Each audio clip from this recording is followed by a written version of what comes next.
భయంకరమైన వాసన, భరించలేని వాసన. అంటే మన భౌతికమైన నాసికా రంధ్రాలకి ఆ వాసన సరిపడకపోతే ఈ జీవితము దేవుని చేత కొనబడ్డామని మనం భ్రమలో ఉన్నాం కదా.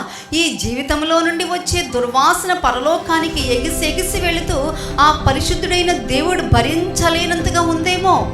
ఆదివారం ఆరాధనకి వచ్చాము అనంటే, ఆరాధనలు మనం పాల్గొన్నాము అనంటే 9 నుంచి 11-11:30 గంటల వరకు కూడానండి మన జీవితాలు ఇక్కడ మాత్రమే కాదు, ప్రతి క్షణము కూడానండి ఎక్కడ కూడా పులిసిన పిండి ఛాయలు అనేవి మన జీవితాలలో ఉండడానికి వీలు లేదు.